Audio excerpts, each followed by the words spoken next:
రామచంద్ర గారు, మీరు వెళ్ళండి. మొన్నటి వరకు మీ శ్రీమతికి బాగాలేదు.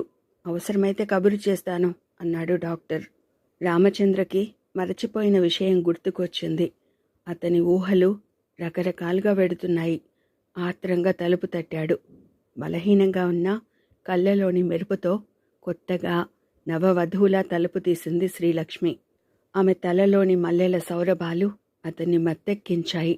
ఒక చేత్తో తలుపు వేసి రెండో చేత్తో ఆమెను గుండెలకు అదుముకున్నాడు. ఆమె తడి అయిన పెదవుల్ని తడుముకుని అతన్ని దూరంగా తోసింది. చెమట అన్నట్టు ముక్కుపుటాలు ఎగురవేసింది. అతను బావి దగ్గరకు వెళ్ళి చేదవేశాడు. తొట్టెలో బకెట్లో ఉన్నవి నీళ్లు కావా? బావిలో ఉన్నవే నీళ్లు వెక్కిరించాడు. అతను బాల్చి పైకి లాగి ఆమె పైకి పోశాడు. తను పోసుకున్నాడు. అయ్యో సారీ లక్ష్మి, నీకు జలుబు చేసింది కదూ అంటూ ఆమెను లోపలికి లాగి తడి చీర లాగేశాడు. ఏమిటి అల్లరి అన్నది పెరటి వైపు చూస్తూ. జలుబు చేయదు. ఆమెను దగ్గరకు తీసుకున్నాడు. రామచంద్ర చేతుల్లో ఇమిడిపోయిన లక్ష్మికి తను మళ్ళీ తన భర్త పరిష్వంగం చేరాననే నమ్మకం ఇంకా కుదరడం లేదు. ఒక నాటకాల హీరోయిన్తో బెంగుళూరు హోటల్లో బస చేశాడు రమాపతి. తెచ్చిన డబ్బు అయిపోవచ్చింది. నాటకాల హీరోయిన్ సినిమా హీరోయిన్ కాలేదు. హోటల్కు వచ్చిన వారికి హీరోయిన్ అయింది. రమాపతి గోళ్లు గిల్లుకుంటున్నాడు. ఆ రోజే అక్కడికి ఓ తెలుగు ప్రొడక్షన్ యూనిట్ వచ్చిందని తెలిసింది. శోభ కనిపిస్తుందేమోనని అక్కడికి వెళ్ళాడు. ఆమె కాదు కథానాయిక. వాళ్ళ అసోసియేట్ తెలుగు వార్తాపత్రికలు ముందేసుకుని కూర్చున్నాడు. 2వ పేజీలో నిర్యాణం అంటూ ధర్మయ్య ఫోటో, అత్త పేరు, భార్య పేరు ప్రకటించి ఉన్నాయి. ఈ ముసలాడు నా గురించి పోలేదు కదా అనుకున్నాడు. అతను అక్బార్ సహాయంతో ఓ 40,000 సంపాదించాడు. ఒంటి నిండా నగలతో పూచిన తంగేడులా ఉన్న చెంచల కథానాయిక కావాలని వచ్చింది. ఆమె ఒంటిపై ఉన్న నగలు ఆకర్షించాయి. చెంచల, నాకు ఈ పీడాకారంతో సంసారం నరకమే అనుకో. మనిద్దరం వెళ్ళిపోయి బెంగుళూరులో స్థిరపడిపోదాం. నువ్వు కథానాయికవు, నేను నిర్మాతను అన్నాడు బాధగా ముఖం పెట్టి. నిజమే రమ్ము, అసలు ఆ పీరుని ఎలా వివాహం చేసుకున్నావు? చెంచల అతడి ఒడిలోకి ఒరిగిపోయి అడిగింది. డబ్బు అవసరం మనిషిని దిగజార్చి వేస్తుంది చెంచల. నాకు వెనక ముందు ఎవ్వరూ లేరు అన్నాడు జాలి గొలిపేలా ముఖం పెట్టి. మళ్ళీ డబ్బు అవసరం వస్తే నన్ను నట్టేట కలుపుతావా? కిలకిల నవ్వుతూ అడిగిందామె. నిన్ను వదిలివేద్దామన్నా నీ అందమైన కళ్ళు నన్ను వెంటాడుతుంటాయి డార్లింగ్. నిన్ను చూస్తుంటే నేను అన్వేషించే అందాల బొమ్మవు నీవే అనిపిస్తుంది అన్నాడు ఆమె కనురెప్పలు స్పృశిస్తూ. ఒక రాత్రి ఇద్దరూ బయలుదేరారు. బెంగుళూరులో మంచి హోటల్లో బస చేశారు. చెంచల రమాపతి ఊహించినంత అమాయకురాలు కాదు. అతని డబ్బే ఖర్చు చేయించింది గాని తన నగలు ముట్టుకోనివ్వలేదు. అతను చాలా ప్రయత్నం చేశాడు. ఓ డార్లింగ్, సడన్గా ఎవడో ఫైనాన్షియర్ తగిలి సినిమా తీద్దామంటే ఉండొద్దు అన్నది. అతను ఊహించినట్టు ఎవ్వరూ డబ్బు పెడతామో సినిమా తీయండి అంటూ రాలేదు. చెంచలను వేషం వేయమని అడగలేదు. తిరిగిన చోటల్లా మళ్ళీ సినిమాలో చేద్దాం, ఏదైనా సినిమాలో వేశావా అంటూ అడిగారు. చెంచల విసిగిపోయింది. ఆమెకు త్వరలోనే అర్థమైంది రమాపతి సోమరిపోతని, పేకాట, స్త్రీలోళత్వం, తీయని మాటలు తెలిసినవాడని. ఆమె దారి ఆమె వెతుక్కుంది. హోటల్ మేనేజర్తో స్నేహం కలిపింది. హోటల్ బాయ్స్, మేనేజర్ అంతా రమాపతిని చూస్తే పురుగును చూసినట్టు చూస్తున్నారు. భార్యను బయటకు పంపి సంపాదించే భర్త ఒక భర్తేనా అన్నట్టు చూసేవారు. కాదని ఇప్పుడెలా చెప్పగలడు? అతను మాటల్లో చెంచలకు గార్డియన్లా మిగిలిపోయాడు. ఏ గది వాళ్ళు పిలిస్తే ఆ గదిలోకెళ్ళి పేకాట ఆడుతూ 10 పరకా పోగొట్టుకోవడం ప్రారంభించాడు. అతనికి మంచి రోజులు అంతరించాయేమో అనిపించింది. పతనం ప్రారంభమైందా అన్న భయం కూడా పట్టుకుంది. చెంచల పూర్తిగా మారిపోయింది. అతనితో గడపడం అంటే చిరాకు పడుతోంది. అలసట అని దూరంగా వెడుతుంది. అలా తిని ఊరికే వీధులంట తిరగకపోతే బట్టలు గుట్టలుగా పడి ఉన్నాయి. గుంజి ఆరేయరాదు, లాండ్రీవాడు చాలా ఛార్జీ చేస్తున్నాడు అన్నది. అతను హతాశుడయ్యాడు. తన భార్యను బానిసగా భావించి పనులు చేయించాడు. ఇప్పుడీవిడ తనను బానిసగా భావిస్తోందా? వెనుక జాకెట్టు హుక్కులు పెట్టు అంటుంది. పెట్టాలి. ఆమె అన్నం పెడుతోంది మరి. అలా బజార్లోకి వెళ్ళి మల్లెపూలు తెచ్చిపెట్టు అనేది. కాదని చేసేది ఏముంది? నేను బయటకు వెళ్ళాలి, టాక్సీని కేకేయి అనేది లిప్స్టిక్ దిద్దుకుంటూ. అతనికి కళావతిని బజారుకు పంపడం గుర్తుకు వచ్చింది. ఇదిగో బాయ్ రాలేదట, కాస్త పరుపులు దిండ్లు సరిచేయకూడదు అని విసుక్కునేది. ఒక్కరితే ఉన్నప్పుడు పర్వాలేదు, వెంట జనం ఉన్నప్పుడు కూడా అవమానకరంగా మాట్లాడేది. అతనికి మెల్లమెల్లగా కళావతి, ఆమె అయోమయంగా తను చేయమన్న పనులు చేయడం గుర్తుకు వచ్చింది. అతను ఇంటికి ఎలా వెళ్ళాలా, వెళ్ళి ఏం చేయాలా అని మదన పడుతున్నాడు. మామగారు బ్రతికి ఉంటే తనకు చిల్ల పెంకు దొరకదని తెలుసు. ఇప్పుడు ఆయన లేడు. పెత్తనం ఆస్తి అంతా తనదే అవుతుంది. ఈసారి జాగ్రత్త పడితే చిక్కులుండవు అనుకున్నాడు. చెంచల రాగానే మామగారి మరణ వార్త చెప్పాడు. అతని ఆస్తి హస్తగతం చేసుకుని వచ్చే సినిమా తీస్తానని హామీ ఇచ్చాడు. ఆమె ఇతని హామీ నమ్మిందో లేదో గాని వెళ్ళి రమ్మంది. అతను తన సామాన్లు సర్దుకున్నాడు. తనకు మిగిలిన వాటిలో వైలెట్ కలర్లో కుట్టించుకున్న సూట్ తీసి వేసుకున్నాడు. అతనికి ఒకటే భయంగా ఉంది. సినిమా తీస్తానని డబ్బు తెచ్చాడు. అక్బార్, అమితాబ్ తనని బ్రతకనిస్తారా అని. చాలాసేపటికి అతని బుర్రలో వాళ్ళను బోల్తా కొట్టించే మార్గం తలుక్కుమంది. హుషారుగా ఈలవేశాడు. చాలా రోజుల తర్వాత తలకు రంగు వేశాడు. 17 రూపాయలు పెట్టి సెంటు బుడ్డి కొన్నాడు. చెంచలను బతిమాలి VIP సూట్ కేస్ తీసుకున్నాడు. 3rd క్లాస్ రైలు టికెట్ కొని ప్లేన్కు వస్తున్నానని టెలిగ్రామ్ ఇచ్చాడు. చెంచల బయటికి వెళ్ళింది. నగల కోసం వెతికాడు. నగలు, ఖరీదైన వస్తువులు లేవు. 4-5 అమెరికన్ జార్జెట్ చీరలు మాత్రం ఉన్నాయి. నెరజానం జాగ్రత్త పడింది అనుకున్నాడు. సూట్ కేస్ తీసుకుని కళ్లకు గాగుల్స్ తగిలించుకుని వాచి పెట్టుకున్నాడు. ఎర్ర చెప్పులు తీసి తొడుక్కున్నాడు. ఠీవిగా క్రిందకు దిగాడు. ధర్మయ్య గారి కర్మ లోటు లేకుండా రామచంద్ర చేతుల మీదుగా చేశాడు. కళావతికి దిగులుగా ఉంది. వటవృక్షం కింద తలదాచుకునే దానిలా ఎన్ని కష్టాలు వచ్చినా తండ్రి చాటున దాగిపోయింది. రెక్కలు రాని పక్షి తన బిడ్డ. వాడిని ఎలా సాకుతుంది? మంగమ్మ స్తబ్దంగా ఉండి ఉండి ఏడుస్తోంది. ఆమెకు రామచంద్రను చూస్తే ఆ దుఃఖం ఉధృతమవుతోంది. సమర్థుడైన భర్త అని నిరూపిస్తున్నాడు. ప్రతి పని భార్య సలహా లేనిదే చేయడు.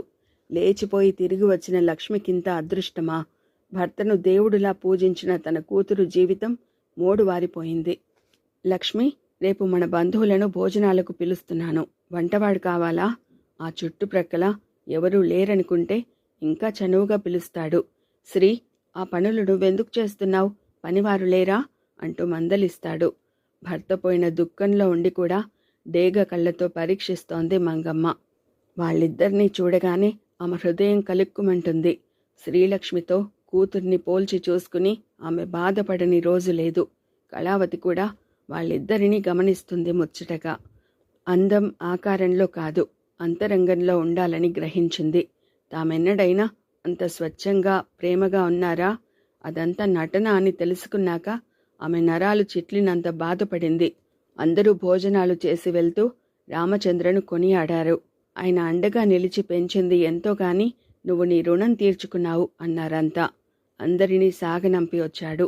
కళ, లే భోజనం చేద్దాం అన్నాడు భుజం మీద చెయ్యేసి. అన్నయ్య, బావురుమన్నది. చూడు కళ, నీవు కంట తడి పెడితే నాకు బాధ కలుగుతుంది. నీకు స్వంత అన్నని అయితే ఇలా బాధపడేదానివా అన్నాడు. స్వంత అన్న అయినా ఇంతగా ఆదుకునేవాడో లేదో.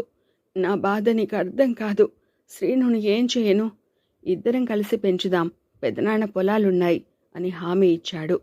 నరసింహ వచ్చి టెలిగ్రామ్ వచ్చిందని చెప్పాడు. వెళ్ళి తీసుకుని వచ్చిన రామచంద్ర ముఖం గంభీరంగా ఉంది. ఎక్కడిదన్నయ్యా? మీ ఆయన ఇచ్చాడమ్మా. ఏ ఫ్లైట్లో వస్తున్నాడో రాయలేదు, ఫ్లైట్లో వస్తున్నట్టు వ్రాశాడు అన్నాడు ఆమెకు టెలిగ్రామ్ ఇచ్చి. అల్లుడి టెలిగ్రామ్ అనగానే మంగమ్మ మరో శోకం తీసింది. అందరూ గంభీరంగా మౌనంగా భోజనాలు చేశారు. ఈ సమస్యను ఎలా ఎదుర్కోవాలో తెలియడం లేదు.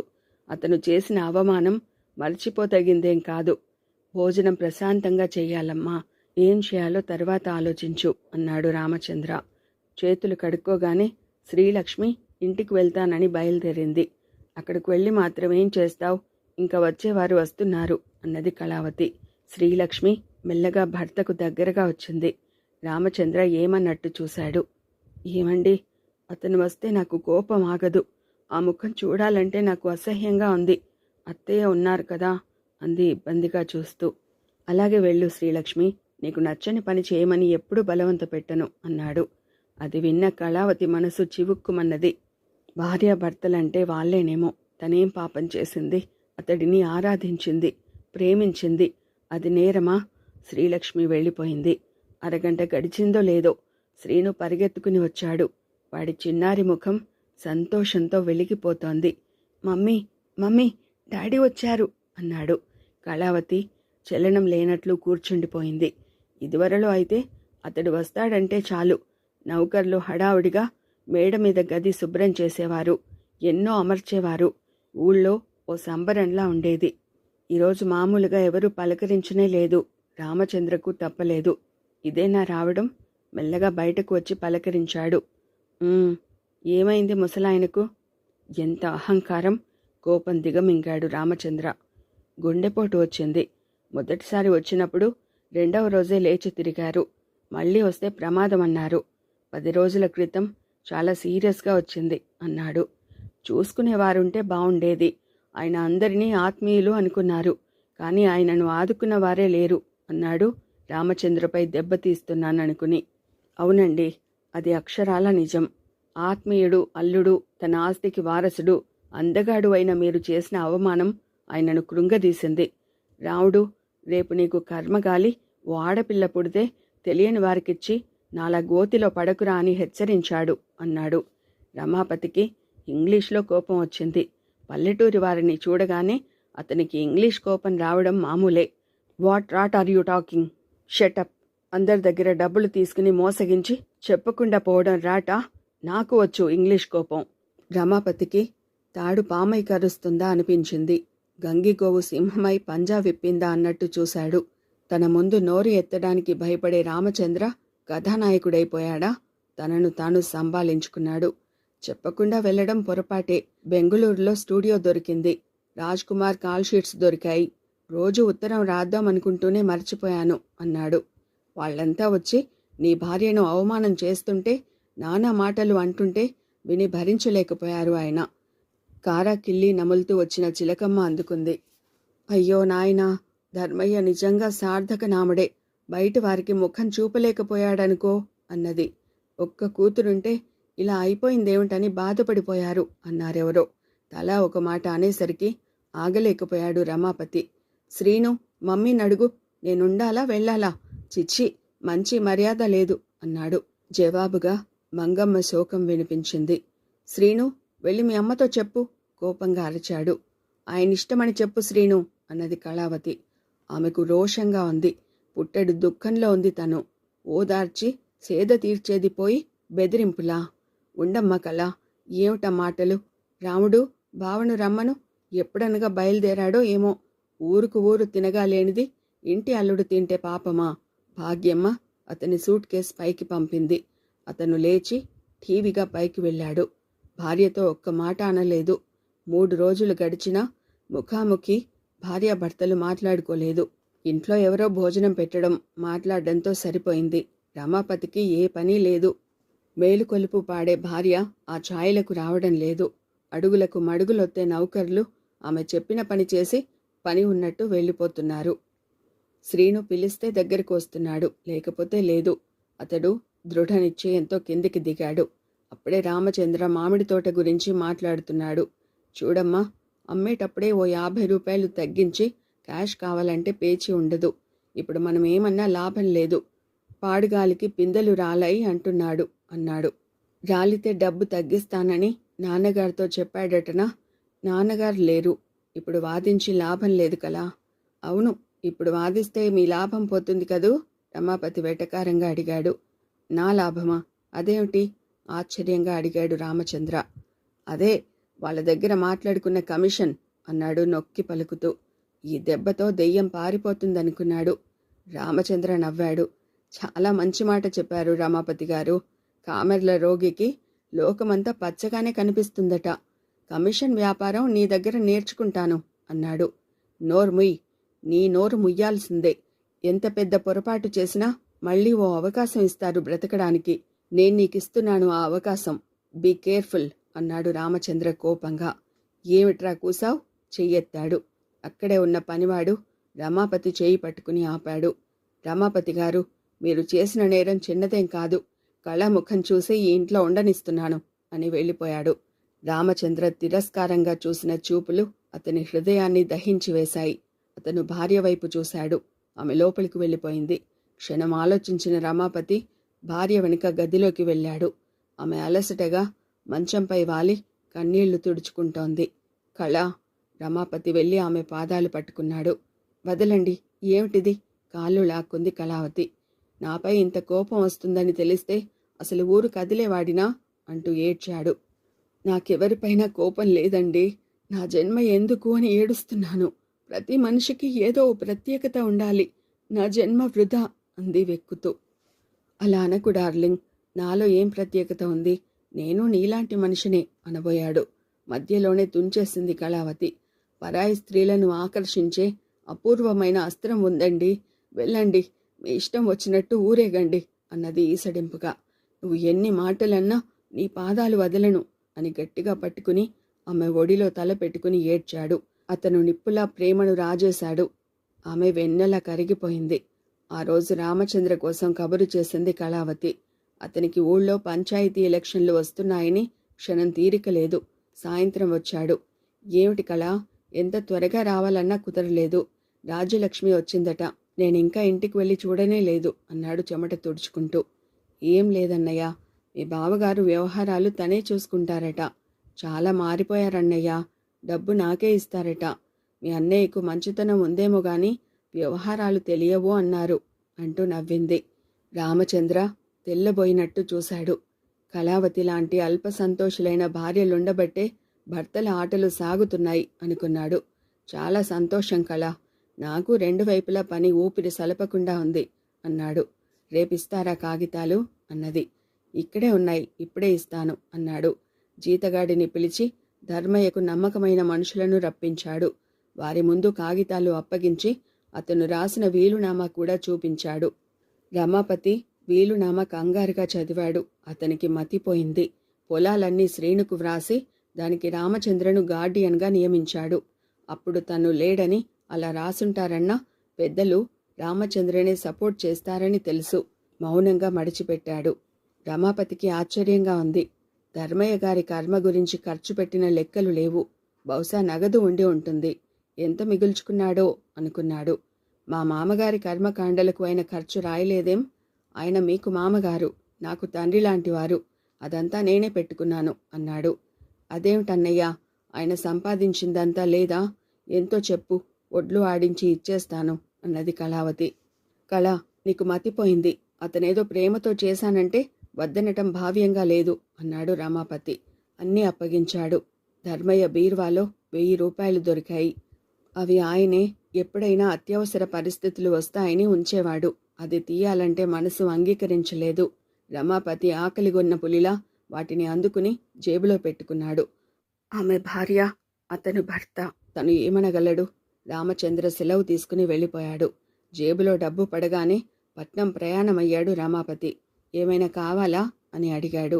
అల్లుడికి బాధ్యత తెలిసిందే అమ్మా. మంగమ్మ మురిసిపోయింది.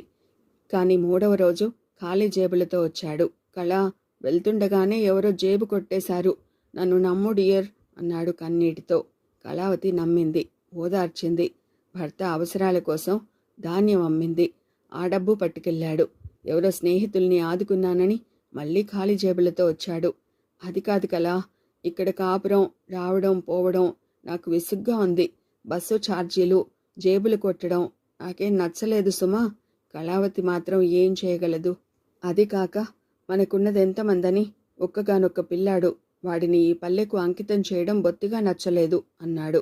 అప్పుడు కాస్త చలనం వచ్చింది కళావతికి. అవును, తన కొడుకు చదువుకోవాలి. సిటీలో అయితేనే బాగా చదువుతాడు. ఆమె రామచంద్ర దగ్గరకు వెళ్ళి ఈ విషయం ప్రస్తావించింది. కళ, కొన్నాళ్ళాగు, ఏ సైనిక్ స్కూల్లోనో చేర్పిస్తాను అన్నాడు.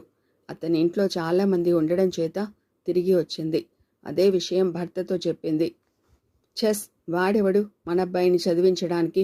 వాడికి ఎలా బుద్ధి చెప్పాలో నాకు తెలుసు అని పళ్ళు కొరుకుతూ కూర్చున్నాడు.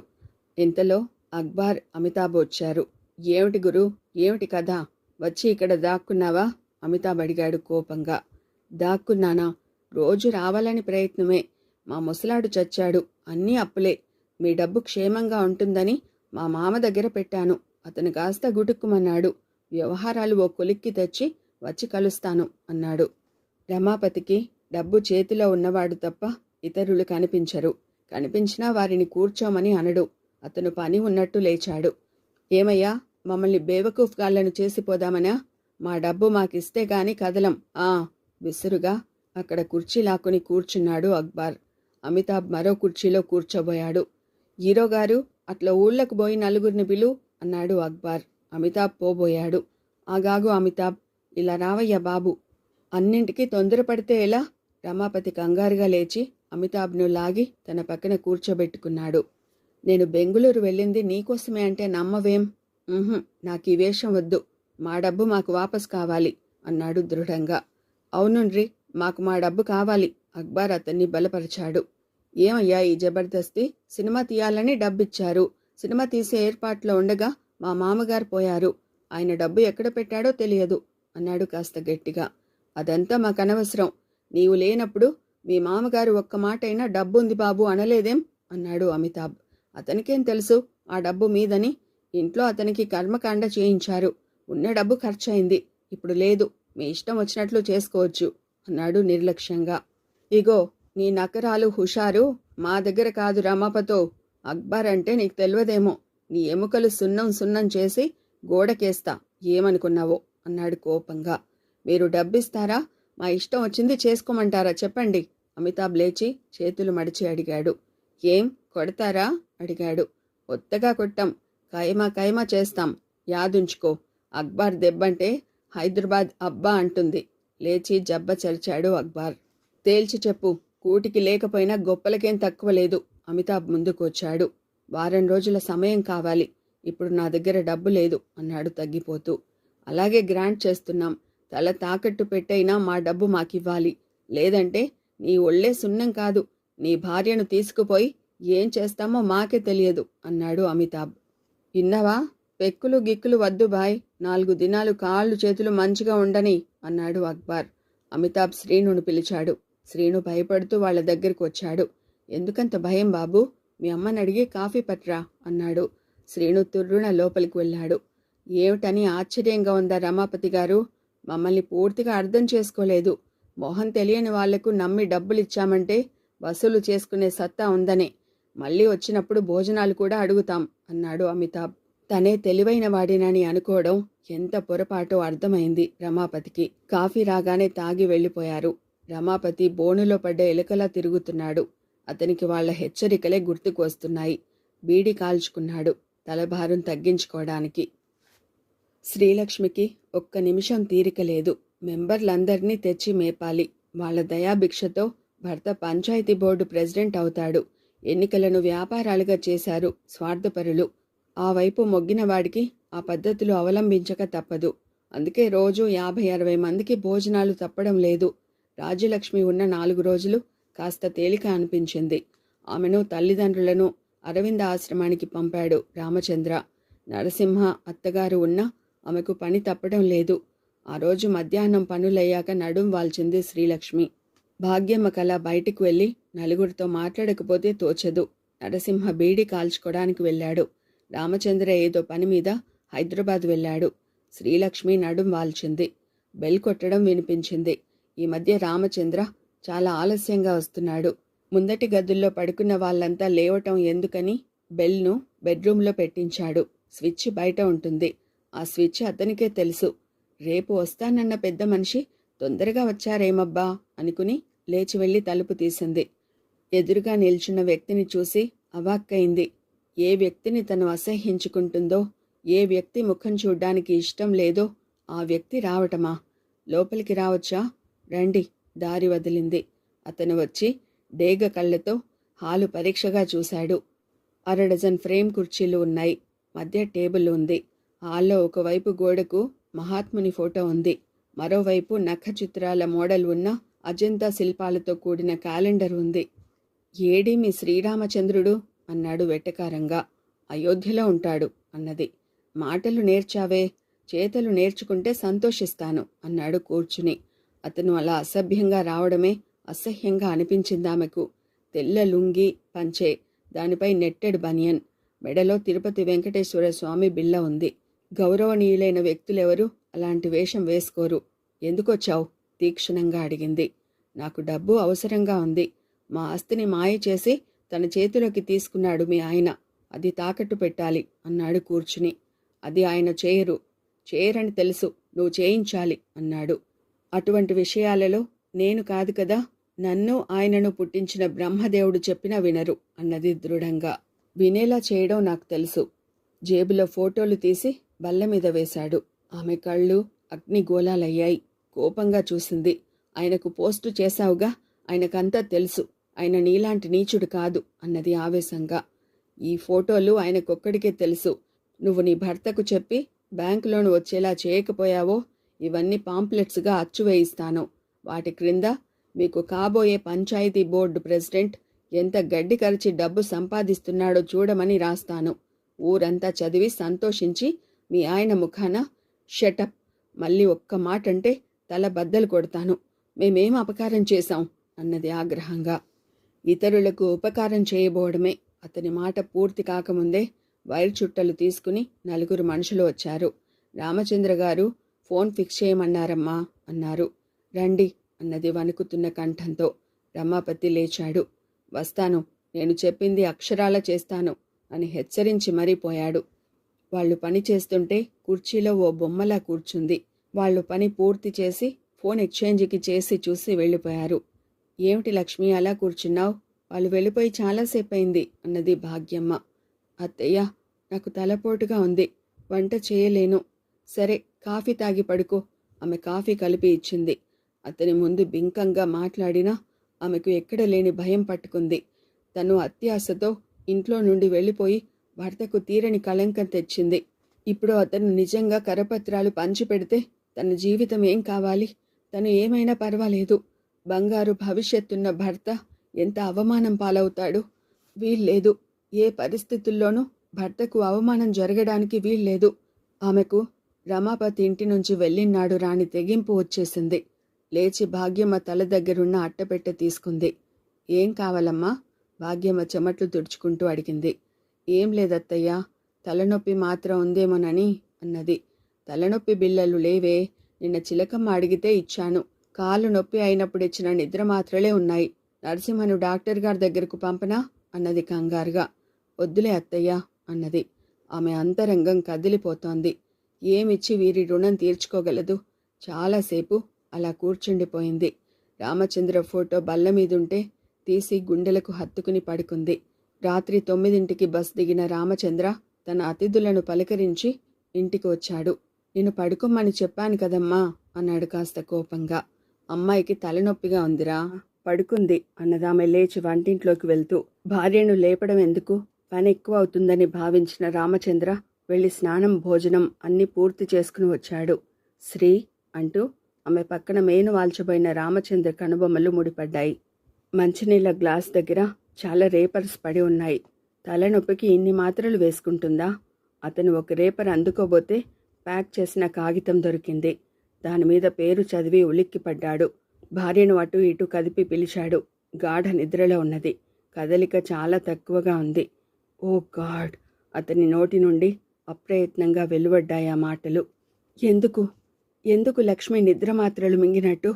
అతనికి కర్తవ్యం గుర్తుకు వచ్చింది. నరసింహను లేపుదామనుకున్నాడు. కానీ అతను డాక్టర్ను తీసుకొచ్చాక డాక్టర్కు కావలసిన మందులు వెతుక్కురావడానికి మళ్ళీ వెళ్ళాలి. ఈలోగా ఆ ఊహే భరించలేక శ్రీలక్ష్మిని ఎత్తి భుజం మీద వేసుకుని ధర్మయ్య ఇంటివైపు వడివడిగా నడిచాడు. అందరూ నిద్రపోతున్నారు. నల్లని చీకటి ముసుగులో చల్లని మృత్యువు దాక్కుని దోబూచులాడుతుందేమోననిపించింది. అతను ధర్మయ్య ఇంటి వరండాలో బెంచిపై పడుకోబెట్టాడు లక్ష్మిని. డాక్టర్ తలుపు తట్టాడు. కానీ ఇంట్లో వాళ్ళందరూ మేలుకున్నారు. డాక్టర్ సుభాష్ తలుపు తీశాడు. మీరా, ఏమైంది అన్నాడు ఆశ్చర్యంగా. డాక్టర్, శ్రీలక్ష్మి నిద్ర మాత్రలు అన్నాడు. సుభాష్ తన ప్రయత్నాల్లో ఉన్నాడు.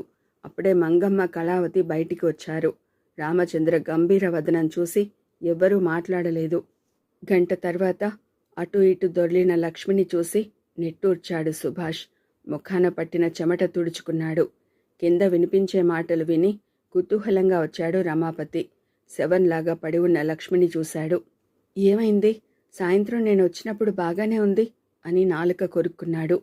రామచంద్ర తీక్షణంగా చూశాడు రమాపతి వంక. అతనికి భార్య నిద్ర మాత్రలు ఎందుకు మింగిందో అర్థమైంది. రామచంద్ర గారు, షీఈ్ అవుట్ ఆఫ్ డేంజర్, లోపల పడుకోబెట్టండి అన్నాడు Subhash. Thank you doctor, sorry for the trouble అన్నాడు లక్ష్మిని తీసి భుజం మీద వేసుకుని. అన్నయ్య, ఏమిటా మొండితనం? ఇదేం పరా ఇల్లా? లక్ష్మిని ఇక్కడ పడుకోబెట్టు అన్నది కళావతి. కళ, ఈ ఇంట్లో ఆమెకు స్పృహ వస్తే నిజంగా చనిపోతుంది. ఉత్సాహానికి మారుపేరులా ఉండే లక్ష్మి స్లీపింగ్ టాబ్లెట్స్ మింగిందంటే దానికి కారణం మీ ఆయన అన్నాడు 2 అడుగులు వేసి. నాకేం తెలియదు, రమాపతి తడబడిపోయాడు. ఏమైందిరా? ఏమిట్రా అనర్థం? భాగ్యమ్మ ఏడుస్తోంది. రామచంద్ర తల్లిని కసురుకుని వచ్చేశాడు. లక్ష్మిని పడుకోబెట్టి ఆ ప్రక్కనే అతను నడుం వాల్చాడు.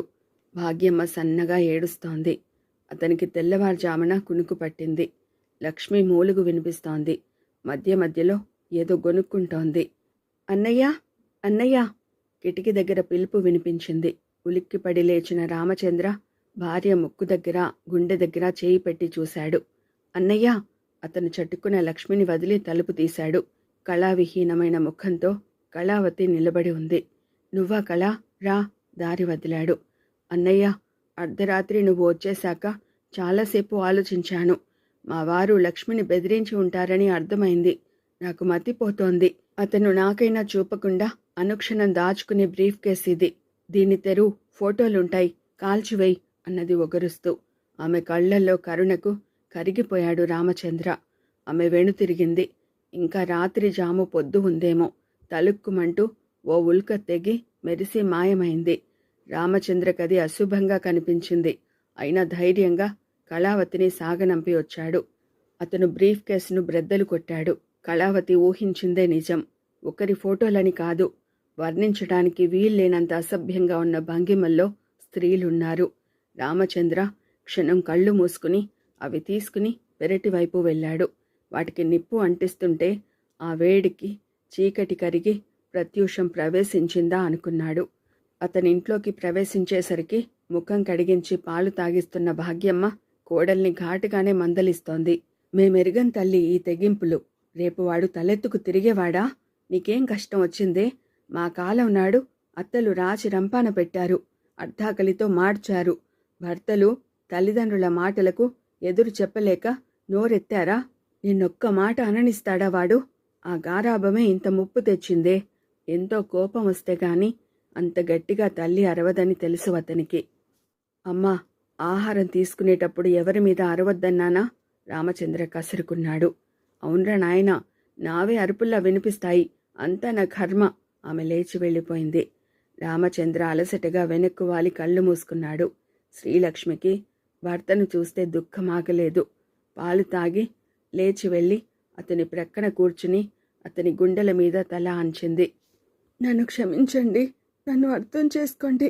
ఆ నీచుడు నా ఫోటోలు పాంప్లెట్లుగా వేసి భార్యను తార్చి బతుకుతున్నాడని అందరికీ చెబుతానన్నాడు అన్నది వెక్కుతూ. నాతో చెప్పాలని అనిపించలేదా? కోపంగా అడిగాడు. నేనంటూ లేకపోతే మీకు ఈ బాధలుండవన్నదొక్కటే ఆలోచించాను కానీ మిగతా విషయాలు ఆలోచించలేదు అన్నది దీనంగా. అతను ఆమె తలపై చేయి వేశాడు. ఒక్క మాట మాట్లాడలేదు. ఏమండి, అంత పెద్ద పొరపాటు క్షమించారు, ఈ చిన్న తప్పు క్షమించలేరా అన్నది. అతని చేయి బలంగా ఆమె తలను హృదయానికి హత్తుకుంది. నిజంగా నీపై చాలా కోపం వచ్చింది శ్రీ. ఈరోజు ఫోన్ వచ్చింది. నీతో ప్రారంభోత్సవం తమాషాగా చేయించాలని ఎన్నో ఊహించాను అన్నాడు. అతని గుండె లయబద్ధంగా కొట్టుకోవడం ఆమె విన్నది. అది అతని ఆత్మస్థైర్యాన్ని చాటుతున్నది. నిజమేనండి, నేను మీకో శుభవార్త చెప్పాలని గాలిలో తేలిపోతున్న సమయాన ఎత్తి నేలకు కొట్టినట్టుగా వచ్చాడు అన్నది. లక్ష్మి, నీ భయాలు సంకోచాలు కాలి బూడిదయ్యాయి అన్నాడు. ఆమె చటుక్కున లేచి కూర్చుని ఏమన్నారు? అతని వంక చూసింది. అతను లేచి ఆమెను పెరటి వైపు తీసుకువెళ్ళాడు. అక్కడ ఇంకా కాలుతున్న ఫిల్ములు, కాగితాలు కనిపించాయి. అతని దగ్గరున్న కాగితాలు, ఫోటోలు అన్నీ కళావతి తెచ్చి ఇచ్చింది అన్నాడు. ఆమె కళ్ళు ఆనందంతో మిలమిల్లాడాయి. నిల్చోలేనట్టు అతని భుజం మీద వాలిపోయింది. మెల్లగా నడిపించి తీసుకువచ్చాడు. అతనికి టీ ఇచ్చింది. టీ త్రాగుతూ భార్యను పరీక్షగా సూటిగా చూశాడు. నాకేదో శుభవార్త చెబుతానన్నావు అన్నాడు. ఊహించండి చూద్దాం కళ్ళు వాల్చి అడిగింది. అతను ఒక క్షణం ఆలోచించాడు. నీ సిగ్గు తల వంగిపోవడం చెప్పేశాయి లేవోయ్ అన్నాడు ముందుకు వంగి ఆమె నుదురు ముద్దు పెట్టుకుని. శోభకు టెలిఫోన్ చేస్తానండి అన్నది ముఖం మీదికి నవ్వు తెచ్చుకుని. ఇద్దరూ టెలిఫోన్ దగ్గరకు వెళ్లారు. అరగంటలో కనెక్షన్ వచ్చింది. శోభ విషయాలన్నీ విని చాలా సంతోషించింది. అన్నయ్య, వాడికి నెలకు 200 పింఛను పంపుతున్నాను. లేకపోతే జీవితాంతం వేధించేవాడు. పత్రికలో ప్రచురిస్తానని. కొన్ని పత్రికలు ఎవరిని బజార్న పడేద్దామా అని చూస్తుంటాయి అన్నది శోభ నిట్టూర్చి. నువ్వు నిశ్చింతగా ఉండు శోభ, ఒకసారి రాకూడదు అన్నాడు రామచంద్ర. తప్పకుండా అన్నయ్య, ఇప్పుడు మాత్రం రాలేను అన్నది. పోనీ మీ అల్లుడి నామకరణోత్సవానికైనా వస్తావా అన్నాడు అల్లరిగా శ్రీలక్ష్మి వైపు చూస్తూ. Is it? వదినకివ్వు దొంగ అన్నది శోభ. లక్ష్మి ఫోన్ అందుకోగానే నిష్ఠూరాలాడింది, కోప్పడింది. అబ్బా చాలే శోభ, మీ అన్నయ్య ప్రెసిడెంట్ అయిన సందర్భంలో వచ్చి అభినందించు అంది. అలాగేలే. శోభ ఫోన్ పెట్టేసింది. ఏయ్, నేను ప్రెసిడెంట్ అవుతానని అంత నమ్మకం ఏమిటి అన్నాడు బెదిరింపుగా. ఆమె నవ్వింది. మీరు పందెం కాయండి అన్నది కవ్వింపుగా. బాబోయ్, ఇప్పుడు పందెం కాయడమా? నా దగ్గర డబ్బు లేదు అన్నాడు జేబులు దులుపుతూ.